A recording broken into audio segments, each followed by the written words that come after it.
दोस्तों, आज की हॉरर स्टोरी सुनाने से पहले मैं आपको एक इंटरेस्टिंग सा स्टैट बताना चाहता हूँ। हमारी कहानियां देखने वाले 80% लोग ऐसे हैं जो हमारी वीडियोस एंजॉय तो करते हैं, लेकिन उन्होंने हमारा चैनल अभी तक सब्सक्राइब नहीं किया है। अगर आप उन 80% लोगों में से हैं, तो बस आपको एक छोटा सा काम करना है। इस वीडियो के नीचे आपको एक सब्सक्राइब बटन दिख रहा होगा, बस उस सब्सक्राइब बटन को दबाना है। बस इतना सा काम करना है आपको, और लगे हाथों बेल आइकन भी प्रेस कर देना, ताकि हमारी लेटेस्ट वीडियो आते ही आपको सबसे पहले पता चले।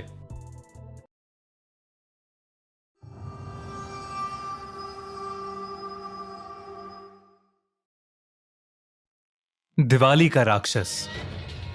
दिवाली का त्योहार हम सभी बहुत धूमधाम से मनाते हैं। दिवाली के आने से हफ्तों पहले ही बाजारों में भीड़ और मानो हवा में एक अजीब सी खुशी हो जाती है। पर दिवाली की रात पूरे साल की सबसे बड़ी अमावस की रात भी होती है। ऐसा माना जाता है कि दिवाली की रात भूत और प्रेतों की शक्तियां बहुत बढ़ जाती हैं। हमारी आज की कहानी ऐसी ही एक अंधेरी काली दिवाली की रात के बारे में है। जतिन, ऋषि और ईशान बचपन से ही गहरे दोस्त थे। साथ में पले बड़े वो तीनों दोस्त एक दूसरे के जिगरी थे और हमेशा साथ ही घूमते थे।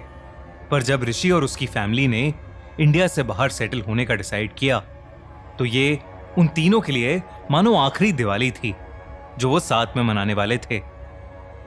दिवाली के जस्ट बाद ऋषि अपनी फैमिली के साथ वो शहर हमेशा हमेशा के लिए छोड़कर जाने वाला था। तीनों ही चाहते थे कि ये दिवाली उनके लिए यादगार रहे। दिवाली की पूजा के बाद जतिन, ऋषि और ईशान एक ही स्कूटी पर ट्रिपलिंग करते हुए घूमने निकल गए। उनको क्या पता था कि उनकी ये राइड उन्हें एक ऐसी जगह पहुंचा देगी जहां किसी भी इंसान को नहीं जाना चाहिए था। कुछ दूर जाकर एक खाली सी जगह पर ऋषि ने स्कूटी रोकी और स्कूटी की डिग्गी में से बहुत सारे पटाखे निकाले। उसी रोड पर थोड़ी ही दूरी पर एक पुराना सा मंदिर भी था, लेकिन उस मंदिर में सब कुछ खंडर हो चुका था। लेकिन उस मंदिर के अंदर एक कमरा था जो अभी भी बिल्कुल सही सलामत दिख रहा था। उस कमरे का दरवाजा बिल्कुल पुराने जमाने का था और उस पर एक बड़ा सा ताला था जिस पर लाल रंग के धागे बंधे हुए थे। ऋषि ने एक एक करके पटाखे जलाना शुरू कर दिया और तभी ईशान ने एक रॉकेट लिया और दो पत्थरों के बीच में खड़ा करके उसे जला दिया। रॉकेट में आग लगते ही वो रॉकेट प्रेशर से नीचे गिर गया और सीधा उस खंडर हुए मंदिर के अंदर जाकर फट गया। एक बहुत ही जोर के धमाके की आवाज आई, पर क्योंकि वो मंदिर पहले से ही खंडर था, तो उन लड़कों ने उस धमाके की ज्यादा परवाह नहीं की और अपनी मस्ती में दूसरे पटाखे जलाने लगे। पर तभी कुछ ही पलों बाद वहां तेज हवा चलने लगी, इतनी तेज कि जिन कैंडल से वो पटाखे जला रहे थे वो भी बुझ गईं। वो हवा देखते ही देखते इतनी तेज हो गई कि जैसे कोई तूफान उन लड़कों की तरफ आ रहा हो। उनके लिए वहां खड़े रहना भी मुश्किल हो गया था। तभी अचानक से वो हवा रुक गई और वहां बिल्कुल सन्नाटा हो गया। ऋषि और जतिन ने एक दूसरे को देखा पर उन्हें ईशान कहीं नहीं दिख रहा था। उन्होंने उसे आवाज लगाई पर उन्हें वो कहीं मिल ही नहीं रहा था। तभी उन्हें ईशान के दर्द से कराहने की आवाज आई। वो आवाज उसी खंडर हुए मंदिर के अंदर से आ रही थी। ऋषि और जतिन दौड़कर वहां पहुंचे तो उस खंडर के पत्थरों के ऊपर ईशान लेटा हुआ था और उसके पेट पर बड़े बड़े नाखूनों के निशान थे। उसके पेट से बहुत खून बह रहा था। जतिन की नजर मंदिर के अंदर गई तो जो दरवाजा पहले बंद पड़ा था अब पूरी तरह से टूटा हुआ था। उन्हें कुछ भी समझ नहीं आ रहा था कि तभी ईशान की आंखें बंद होने लगीं। अपने घाव की वजह से वो कुछ बोल भी नहीं पा रहा था और इसलिए उसने घबराई हालत में मंदिर की छत की ओर इशारा किया और जैसे ही जतिन और ऋषि पलटे, उनकी रूह ही कांप गई मंदिर की छत पर एक दानव जैसा दिखने वाला भयानक जीव चिपका हुआ था। उसका पूरा शरीर जली हुई चमड़ी जैसा था और उसकी आंखें एकदम सफेद थीं। जैसे ही ऋषि और जतिन ने उसे देखा, वो अजीब तरीके से उन्हें देखकर चीखने लगा। वो तीनों बहुत ही बुरी तरह डरे हुए थे।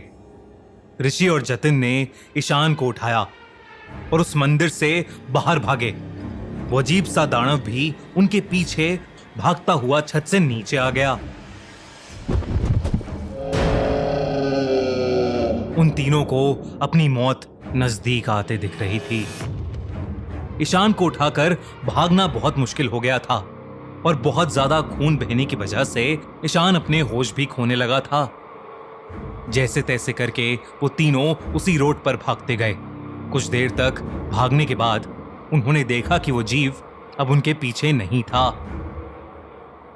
वो तीनों और तेज भागे और तभी उनको रोड के ऊपर एक खंडर दिखा। जतिन की नजर सामने रोड पर गई तो उनकी स्कूटी वहीं खड़ी थी।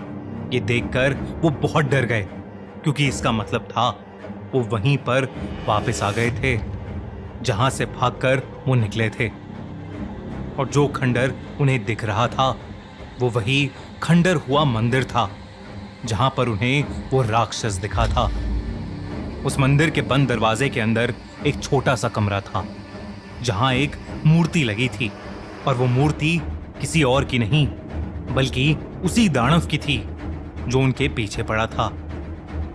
उस मूर्ति के नीचे लिखा था, जय खंगूर देव। वो तीनों बेहद डर गए थे। उन्हें समझ नहीं आ रहा था कि वो कहां पहुंच गए हैं। ऋषि ने मदद के लिए अपना फोन निकाला, पर उसके फोन में नेटवर्क ही नहीं था। उसने उस मंदिर की एक फोटो खींची और ईशान को उठाकर वो दोनों स्कूटी के पास ले जाने लगे कि तभी उन्हें अपने पीछे से एक अजीब सी आवाज आई।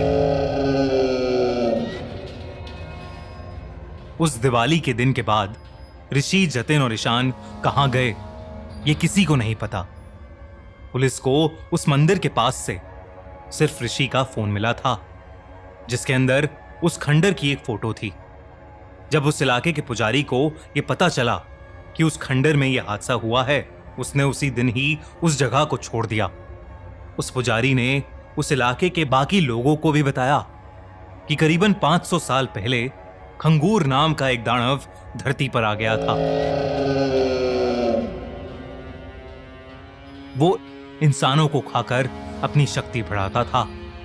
सब उससे डरते थे, इसलिए उसे खुश रखने के लिए उसका एक मंदिर बनाया गया था जहां वो उसे हर महीने एक इंसान की बलि चढ़ाया करते थे। कहा जाता है कि कई ऋषियों ने मिलकर खंगूर को उसी मंदिर में एक कमरे में कैद कर लिया था, पर अब दिवाली के उस पटाखे की वजह से वो दरवाजा खुल चुका था और खंगूर अब आजाद हो गया था। आज भी उस शहर से रात में इंसानों के गायब होने की खबर आती रहती है। ना तो उनकी कोई लाश मिलती है और ना ही कोई सबूत। पुराने रहने वाले सभी लोगों ने वो इलाका छोड़ दिया है, पर वो राक्षस खंगूर शायद आज भी वहीं उस इलाके में अपनी सालों की भूख मिटाता रहता है। अगर आपको ये वीडियो अच्छी लगी तो हमारा चैनल खूनी मंडे सब्सक्राइब करना बिल्कुल मत भूलना।